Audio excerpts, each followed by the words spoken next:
Merhaba arkadaşlar, kanalıma hoş geldiniz. Şimdi size bu güzel çantamızın tarifini anlatacağım. Bu güzel çantalarımın devam edebilmesi için lütfen kanalıma abone olup beğeni yorum yapmayı unutmayın. Abonelik ücretsizdir. Bu çantamızın ölçülerini videonun sonunda sizlerle paylaştım. Hep beraber çantamızı örmeye başlayabiliriz. 175 gram katip kullandım bu arada. Evet, yapacak olan herkese kolaylıklar diliyorum ve örmeye başlayabiliriz. Çantamızı örmeye başlayalım. 4 milim tığ kullandım ben çantamız için. Siz de elinizin sıkılığına göre 3,5 milim ya da 3 milim de kullanabilirsiniz. Şimdi buraya zincirler çekerek başlıyoruz. Bu şekilde bir halka yaptık ve ilmeğimizi çıkardık. Biraz sıkmadan rahat rahat örelim. Zincirlerimiz geniş olsun biraz. Kasma yapmasın. 2, 3, 4, 5, 6. Bu şekilde buraya 36 tane zincir çekip gelelim. Evet, 36 tane zincirimizi çektik. Şimdi şu şekilde yan çeviriyoruz zincirlerimizi ve ikinci zincirimizin bu tepesinden, ortasından batarak sık iğne yapıyoruz. Modelimiz tek sayılardan oluşuyor. Onun için tek sayı kadar sık iğnemiz olması lazım. 36 tane zincir çektikten sonra birinci zincirimizi dönüş için kullandık.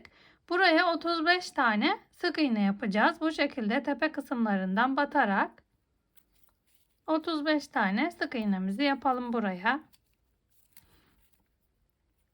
Bu zincirlerimizin tepesinden batıyoruz. Ve zincirlerimizin sonuna kadar hepsine birer tane sık iğne yapalım. Bu şekilde batarak sık iğnelerimizi yapıp gelelim.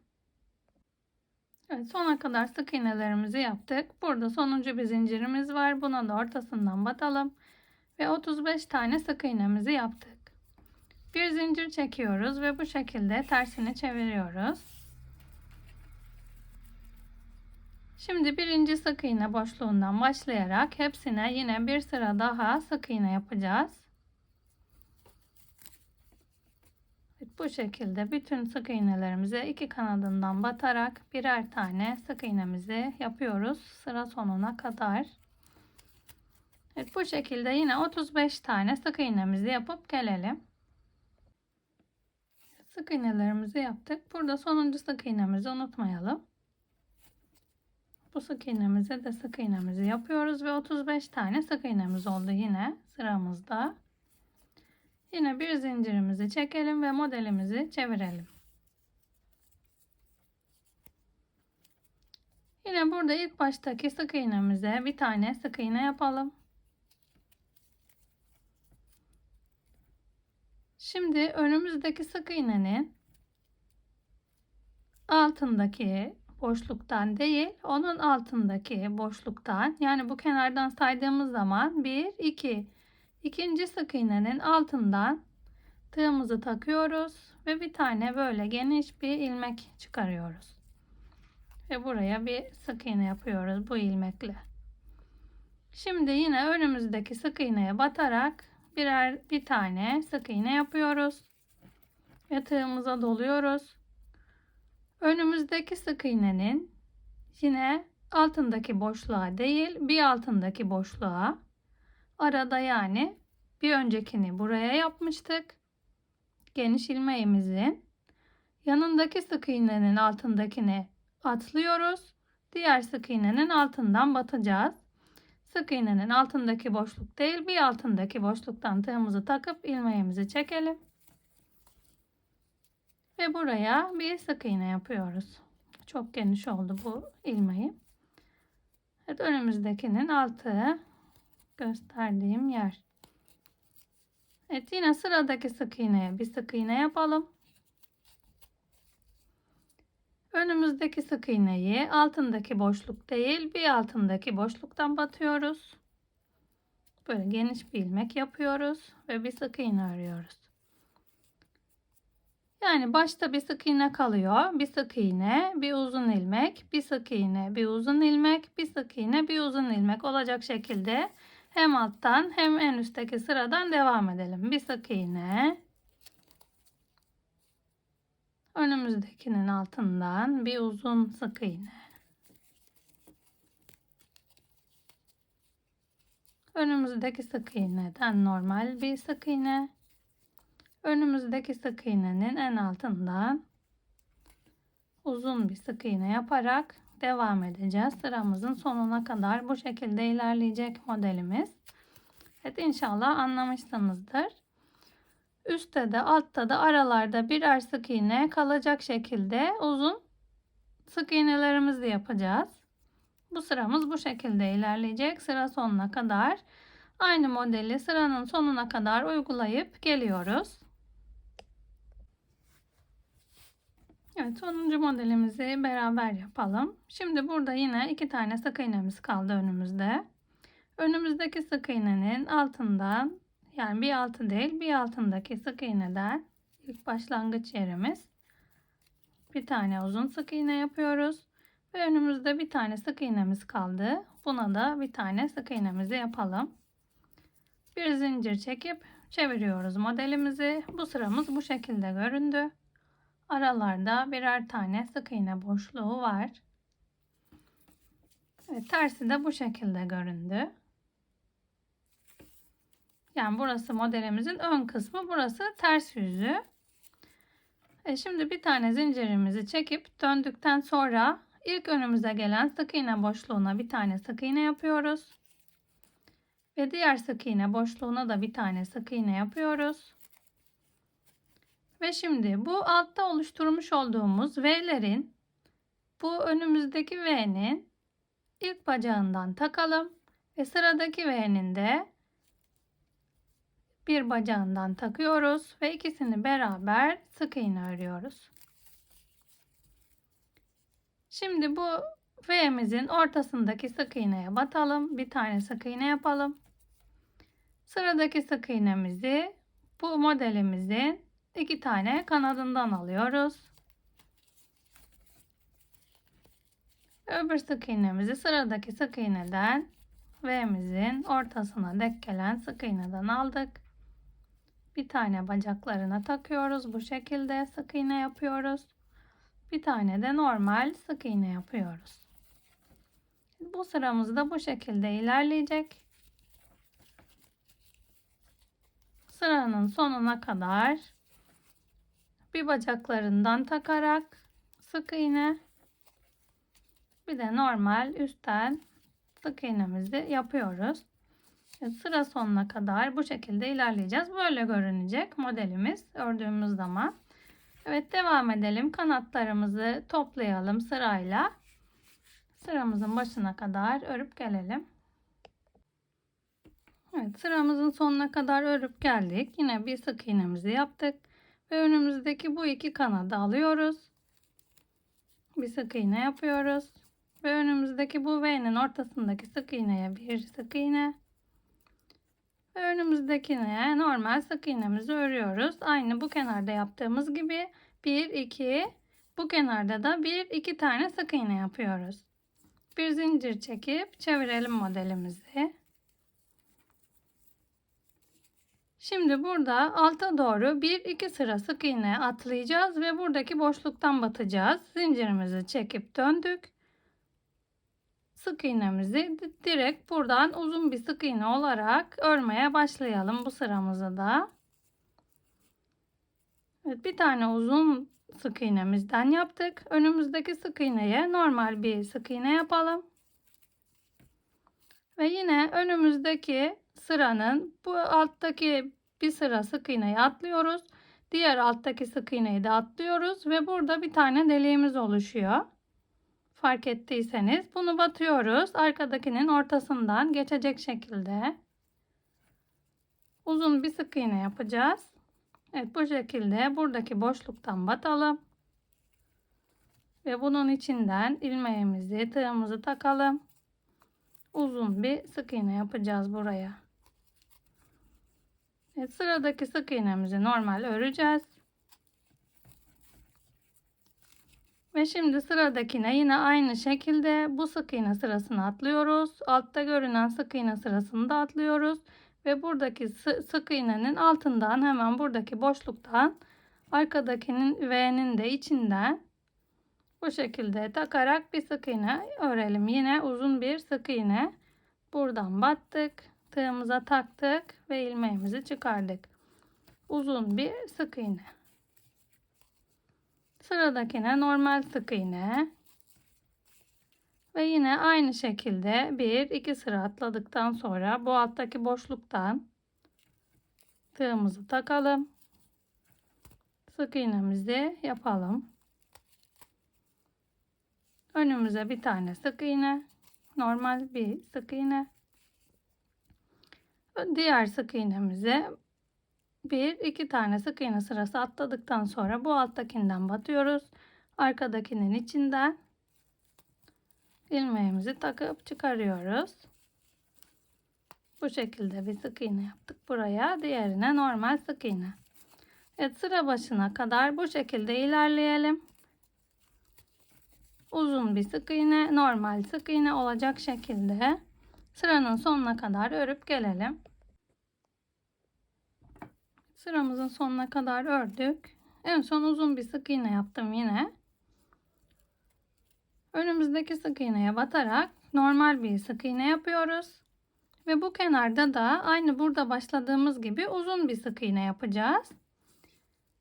Yine bu şekilde 1-2 sıra atladıktan sonra burada kenarda bir boşluğumuz var. Oradan uzun bir ilmek alalım ve uzun bir sık iğnemizi örelim. Bir zincir çekiyoruz. Bu kenarda da uzun sık iğnemiz vardı. Bu kenarda aynı şekilde bitti. Dikkat edelim buna. Çevirdik modelimizi. Şimdi önümüzdeki sık iğneye bir tane sık iğne yapalım. Ve önümüzdeki yine bu V'lerin kanatlarını alarak birleştireceğiz. Bir tane bu V'nin içine denk gelen yere önümüzdeki sık iğneye bir tane normal sık iğne, bir tane de bu bacaklarından tutturup da sık iğne yapıyoruz. Bu sıramız da bu şekilde ilerliyor. Bir ilmeklerden alıp da bir sık iğne, bir de normal bir sık iğne olacak şekilde öreceğiz bu sıramızı da. Şu şekilde bakıyoruz. Bir tane V'lerin içine sık iğne yaptık. V'lerin içine. Bir tane de bu V'lerin bacaklarını birleştirerek sık iğneler yapıyoruz. Şimdi bu iki bacağı tutturup da bir sık iğne yapacağız. Daha sonra normal bir sık iğne yapacağız. Daha sonra bacakları tutturup da yapacağız. Sonrakini buradan normal bir sık iğne yapacağız. Evet, bu şekilde sık iğnelerimizi yapalım. Sıra sonuna kadar yapıp gelelim. Evet, sıramızın sonuna kadar örüp geldik. Bu şekilde oluştu modelimiz. Arka yüzümüz de bu şekilde görünüyor. Evet, şimdi bir tane V'mizin içine bir sık iğne yaptım ve en son bu iki kanadı tutturup bir sık iğne yapacağım. Ve bu en sondaki sık iğnemizi unutmuyoruz. Bu sıramızda da ilk başta bir sık iğne çektik. En sonda da bir sık iğne çektik. Evet, karıştırmayalım burayı. Bir zincirimizi çektik. Ve modelimizi çevirdik. Şimdi burada bir tane önümüzdeki boşluğa sık iğne yapacağız. Ve önümüzdeki sık iğnenin altından 1-2 sık iğne atladıktan sonra altta oluşan boşluktan yine tığımızı takacağız. Arkadakinin içinden çıkacak V'nin içinden ilmeğimizi taktık. Uzun bir sık iğnemizi yaptık. Önümüze gelen sık iğnenin tepesine normal sık iğnemizi yapıyoruz. Ve önümüzdeki sık iğneye 2 tane sık iğne atlayarak bu alttaki delikten batıyoruz. Uzun bir sık iğne yapıyoruz. Ve önümüzdeki sık iğneye yine normal sık iğne yapıyoruz. Ve diğerine 2 tane atlayarak bu alttaki delikten yapıyoruz. Arkadakinin içinden çıksın, göbeğinden. Evet, bu sıramız da bu şekilde olacak. Bu şekilde oluşuyor. Bir tane normal sık iğne, bir tane bu delikten sık iğne, arkadakinin de içinden çıkacak tığımızın ucu. Bu sıramızda bu şekilde ilerleyecek. Bu sık iğnemizi buradan batacağız. Öbür sık iğnemizi buradan batacağız. Diğer sık iğnemizi buradan batacağız. Evet, bu şekilde bir sık iğne, bir alttan sık iğne olacak şekilde örelim, modelimizi uygulayalım. Sıra sonuna kadar burada görüşelim.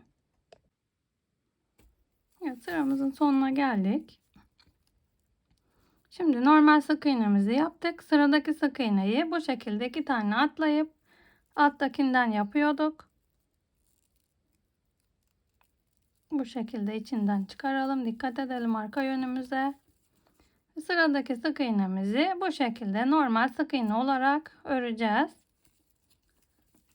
Evet, sıramızın başında da sonunda da birer tane sık iğne yaptık yine. Nasıl başladıysak o şekilde bitireceğiz. Bir zincirimizi çektik ve modelimizi çevirdik. Evet, modelimizin ön yüzü burası ve ön yüzünde bu şekilde görünüyor. Elimizle düzeltelim katiplerimizi.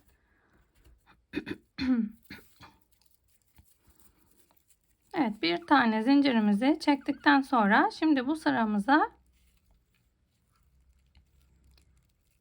bir tane sık iğne yapalım. Ve diğerine de önümüzdekine de bir tane sık iğne yapalım. 2 tane sık iğnemizi yaptık. Ve önümüzdeki kanatlarından alalım. Bu şekilde modelimizi bu şekilde bir sık iğne yapalım. Ve modelimizin ortasına bir sık iğne.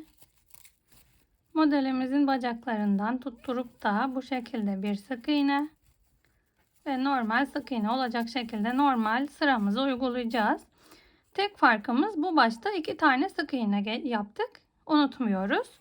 Burası da 2 tane sık iğne olarak bitmek zorunda. Yoksa modelimiz ya genişler ya daralır. Çok düzgün olmaz. Evet, aynı modelimizi uygulayıp buraya kadar gelelim. Evet, sıra sonuna geldik. Yine önden bacaklarımızı örüp bir sık iğne yaptım ve buraya normal V'nin içine bir sık iğne ve en sondaki sık iğnemize de bir sık iğne yapacağız. Ve başta 2 tane sık iğne yapmıştık. Burada da 2 tane sık iğne yapacağız. Bir tane zincir çektik ve modelimizi çevirdik. Ters yüzümüz bu şekilde görünüyor. Bu sırada bu alttaki yani 1-2 sık iğne sırası atlayıp bu kenardaki boşluğa batarak başlıyoruz. Biliyorsunuz bu sırayı altta da anlatmıştım. Uzun bir ilmek yapalım. Önümüzdekine normal sık iğne yapıyoruz. Ve önümüze tek gelen sık iğnenin altından 1-2 sık iğne sırası atlıyoruz. 1-2 tane atladık ve buradaki boşluktan batacağız. Evet, bu sık iğne sırasını 2 sık iğne atladıktan sonra alttaki sık iğneden batıyoruz ve V'nin içinden arkadan yine modelimizi uygulayacağız. Burası ters yüzü. Bir tane sık iğnemizi yaptık. Önümüzdeki sık iğneye normal sık iğne. Sıradakine yine 1-2 sık iğne atlayıp altından arkadaki V'nin içinden de çıkarak bir tane uzun sık iğne yapıyoruz. Önümüzdekine normal sık iğne yapıyoruz. Evet, modelimiz bu şekilde oluşuyor. Burası ters yüzü, burası ön yüzü. Elimizle düzeltelim katipimizi. Ben şimdi eninin ölçüsünü vereyim size. Bu şekildeyken eninin ölçüsü 28 santim. Eğer siz daha geniş olmasını istiyorsanız çantanızın enini tek sayılardan olacak şekilde ilk sık iğne sıramız ayarlayın.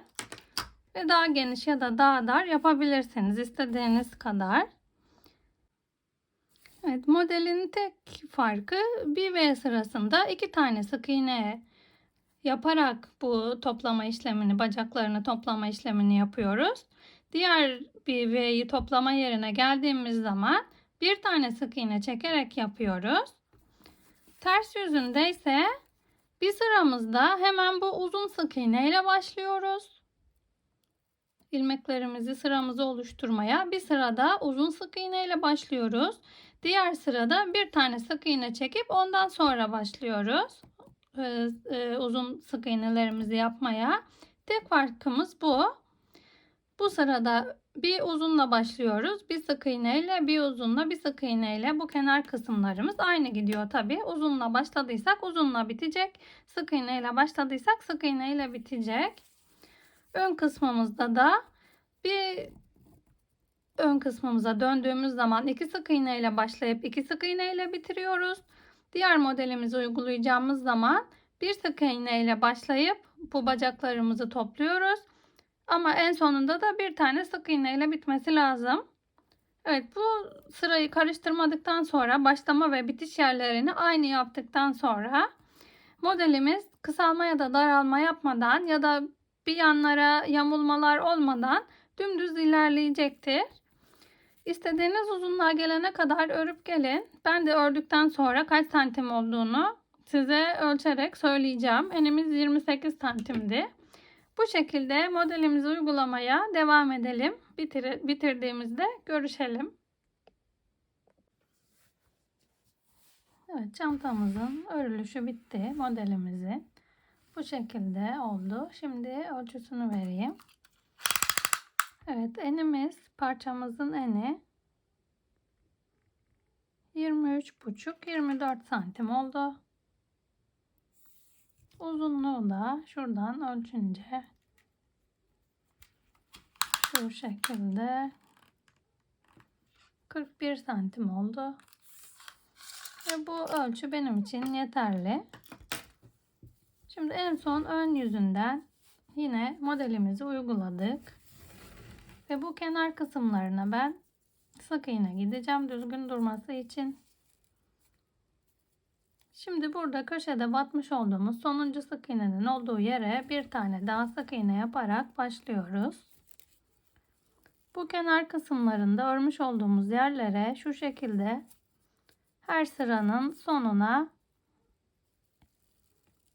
iki kanadından batarak sık iğne yapacağız. Modelimizin ön yüzü. Ters sıranın sonuna, bu sıranın sonuna yaptık. Şimdi şu altta görünen sık iğne sıralarını takip edelim. Şimdi sıradakine batalım. Şurada bir boşluk var. Sık iğne sırasının sonunda oradan batalım. Sizin gözünüze neresi daha düzgün gelirse. Şimdi buradaki ilmeklerimizin iki kanadından tutturalım. Sık iğnelerimizi yapalım. Önümüzde yine bir boşluk var. Şimdi bu kenarda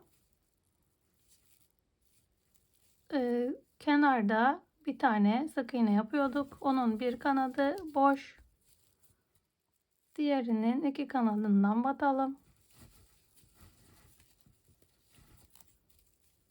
Yani bütün kenarlarımıza birer tane önümüze uygun gelen yerden sık iğneler yapacağız.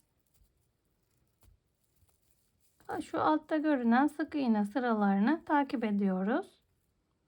Hepsinin kenarına bir tane sık iğnemizi yapalım. Birinin iki kanadı denk geliyor. Birinin tek kanadı.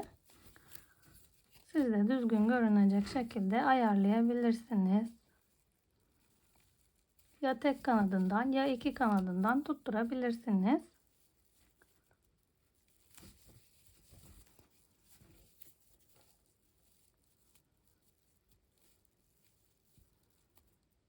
Yani nasıl daha düzgünse o şekilde.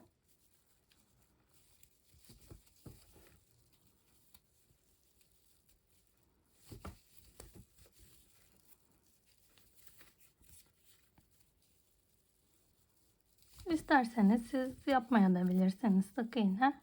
Zor gelirse ilmeklerin yeri.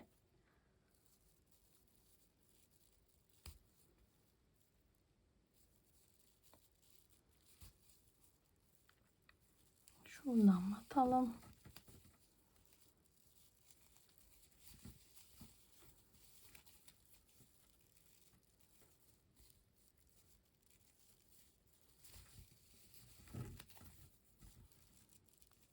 Bu şekilde sıralarımızın sonuna birer tane sık iğnemizi yapalım.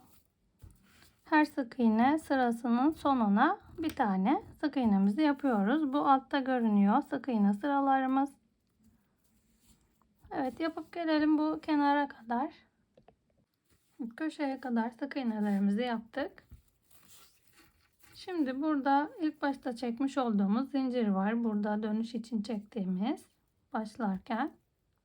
Bu zincirimizden de bir sık iğne yapalım. Ve aynı köşeye bir tane daha sık iğne yapalım.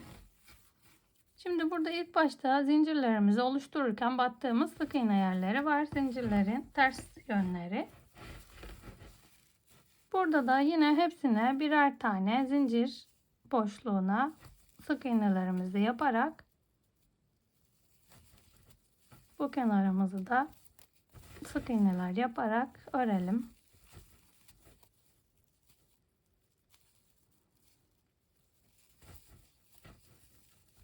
Burada zaten batacağımız ilmekler belli. Bu şekilde iki kanadından tutturup sık iğnemizi yapıyoruz. Evet, bu kenarımızı da bu şekilde sıranın başına kadar sık iğneler yaparak gelelim. Evet, köşeye kadar yaptık yine sık iğnelerimizi. Burada yine sonuncu battığımız zincirimizin olduğu boşluğa bir tane daha batarak kenar kısmına doğru ilerleyelim. Burada da yine önümüze gelen trabzanların kenarından, sık iğnelerin kenarlarından her sıranın sonundakine bir tane sık iğne yaparak ilerleyeceğiz. Burada da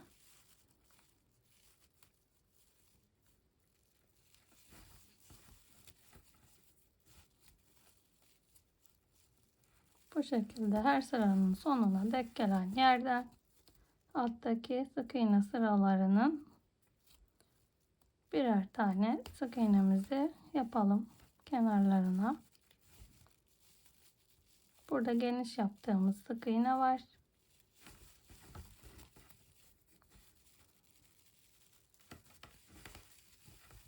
Hepsine birer tane yapıyoruz.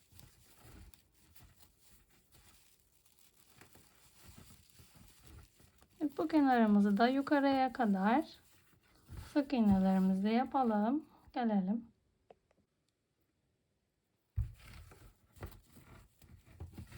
Evet, sık iğnelerimizi ördük bu şekilde. Ve bu modelimizin üst sırasına kadar çıktık. Şimdi burada yine dönüş yerine yapmış olduğumuz sık iğnemizin tepesine iki tane sık iğnemizi yapalım. Ve hepsine birer tane sık iğnemizi yaparak diğer kenara kadar gelelim.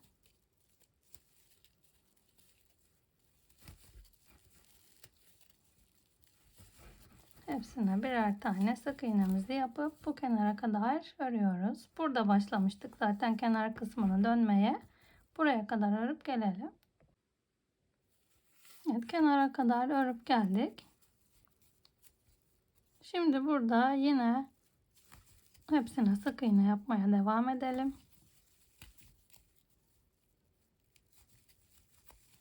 Bütün sık iğnelerin tepesine birer tane sık iğne yapıyoruz.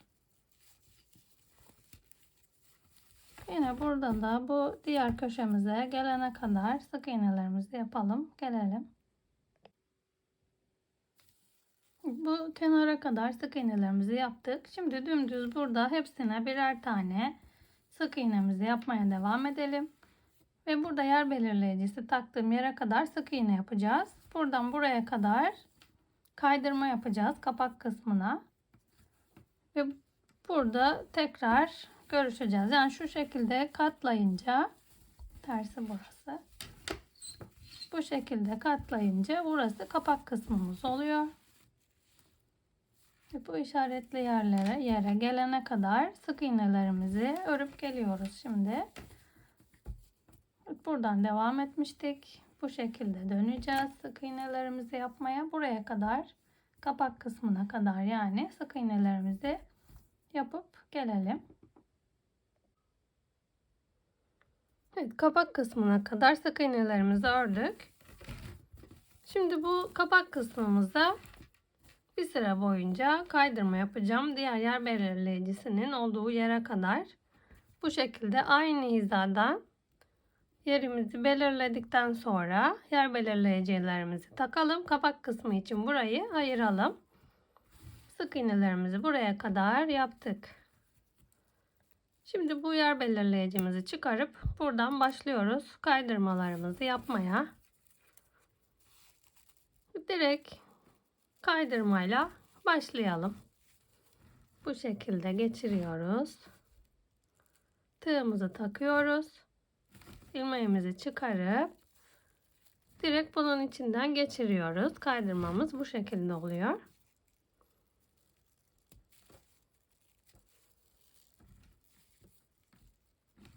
Evet, kapak kısmımızı uygulayacağımız işlem bu.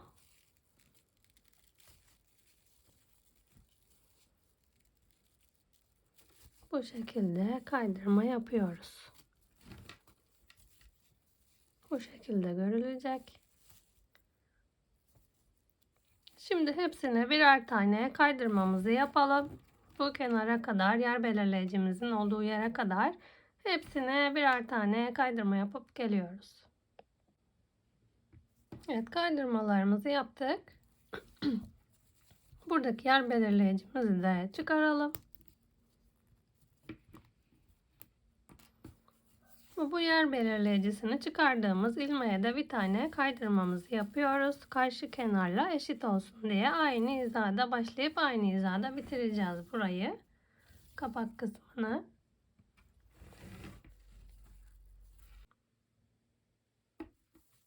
Şimdi bu kenar kısmında kaydırmalardan sonra yine sık iğne yapmaya devam edelim. Bu şekilde normal sık iğneler yapacağız. Hepsine birer tane sık iğne yapacağız.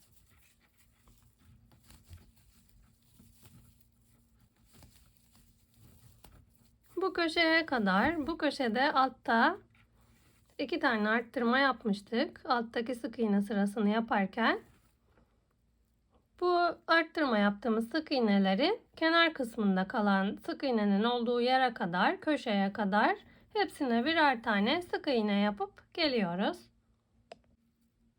Evet, köşeye kadar ördük. Yer belirleyicisinin olduğu yere de bir tane sık iğnemizi yapalım. Ve bir tane zincirimizi çekip geriye dönüyoruz. Evet, çantamızın ters yüzünü çevirdik. Bu kenar kısmına dönmedik. Bu kenar kısmımız bu şekilde duracak. Direkt bu dibindeki sık iğneden başlayarak yine hepsine birer tane sık iğne yapmaya devam ediyoruz.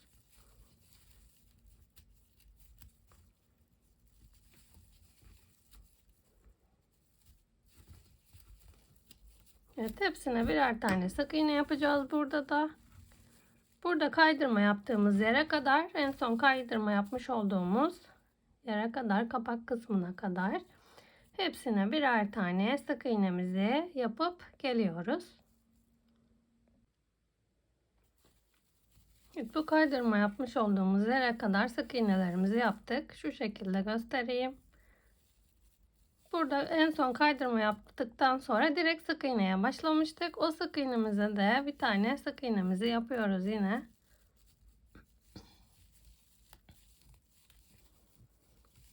Bir tane zincirimizi çekelim. Ve burada ipimizi keseceğim ben. Evet, aynı şekilde burada yaptığımız işlemi buradaki kenarımızda da tekrarlayalım. Bu kenarımıza da aynı bu köşeye kadar ve tekrar dönelim. Bir sıra daha 2 sıra sık iğnemizi yapıyoruz. Bu kenarda olduğu gibi. Yani bu zemindeki sık iğne sırasıyla beraber 1, 2, 3, 4 tane sık iğne olmuş oluyor kenarda. 2 sırasını daha önce yapmıştık. Bütün kenarımıza uygulamıştık. 2 sıra sık iğnemizi. Bu sık iğnelerin üstüne 2 sıra daha uygulayacağız. Burada kenara kadar. bu ağız kısmına uygulamayacağız. Bu kenara da bu karşıdaki gibi 2 sıra sık iğnemizi yapıp gelelim. Evet, iki kenarımıza da bu şekilde sık iğnelerimizi örüp geldik. Ve çantamızın ters yüzündeyiz. Şimdi çantamızı bu şekilde katlayınca, burası da kapak kısmı olacak. Bu şekilde olacak çantamız. Ve ters yüzünden birleştirme işlemini yapacağız kenar kısmını. Şimdi şu ön yüzünü çevirelim. Şu şekilde. Ve katlıyoruz. Kapak kısmına kadar katladık. Buradaki sık iğne yaptığımız yerlerden. Şimdi ters kısmından birleştirme işlemini yapacağız. Bu şekilde karşılıklı denk gelen sık iğnelerin üst içinden tığımızı geçirelim. Ve ipimizi burada ekliyoruz. Bir tane zincir çekelim. Ve aynı birleştirdiğimiz yere bir tane sık iğnemizi yapıyoruz. Bu ucumuzu da içinden yürütelim. Önümüzdeki sık iğneden batalım. Ve yine karşıdaki sık iğneden de batıyoruz. Sıradaki sık iğneden. Bu şekilde. İpimizi de içinden yürütüyoruz. Buraya bir sık iğne yapıyoruz. Sırayla hepsine karşılıklı gelen sık iğneleri bu şekilde tığımıza tutturuyoruz. Ve bir sık iğne yapıyoruz.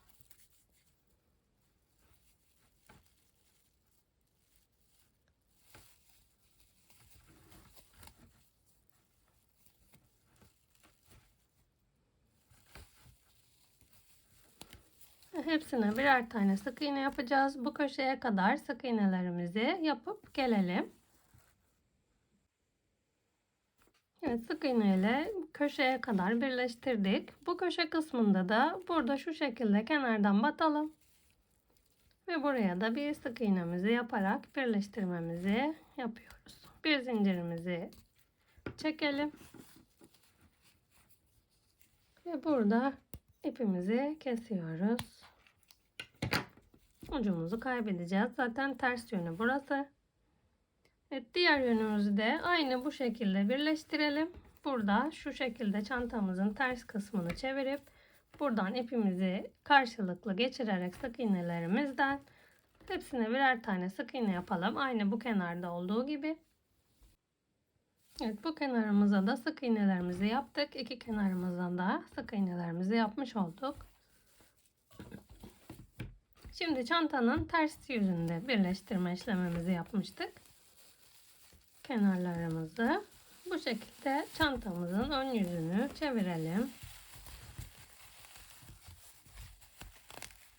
Köşe kısımlarını iyice düzeltelim.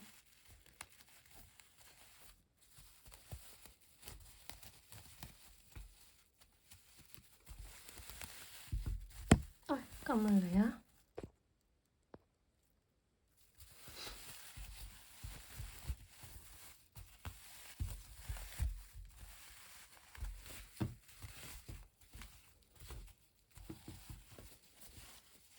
Ve şu şekilde oldu. Kenarlarımız gayet düzgün oldu bence.